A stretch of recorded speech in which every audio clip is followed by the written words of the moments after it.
कागलच्या जयसिंगराव तलाव परिसरात मासेमारी करण्यासाठी गेलेल्या आसाममधील 37 वर्षाच्या कामगाराचा पाण्यात बुडून मृत्यू झाला। दीपक पुष्पेंद्र बरुहा असं त्या कामगाराचं नाव आहे। मंगळवारी दुपारी घडलेली ही घटना आज सकाळी उघडकीस आली। कॅनॉलमधील पाणी तलावात सोडण्यासाठी एक मोठी चर मारली आहे।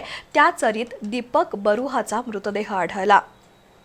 आसाम राज्यातील 37 वर्षाचा दीपक पुष्पेंद्र बुरुहा हा तरुण कागल पंचतारांकित औद्योगिक वसाहतीमधील एका फाउंड्रीत कामाला होता।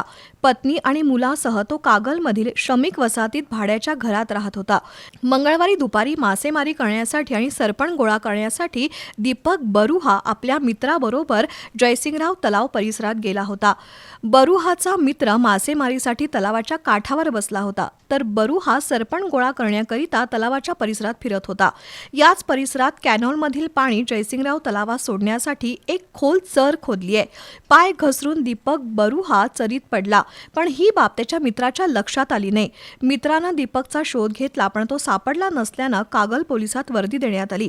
आज सकाळी 10:15 वाजता तलावाशेजारील त्या चरीत दीपकचा मृतदेह पाण्यावर तरंगताना आढळला। कागल पोलिसांनी तातडीनं घटनास्थळी जाऊन पंचनामा केला आणि दीपकचा मृतदेह विच्छेदनासाठी प्राथमिक आरोग्य केंद्रात पाठवण्यात आला। या दुर्घटनेमुळे दीपकच्या कुटुंबियांवर दुःखाचा डोंगर कोसळलाय।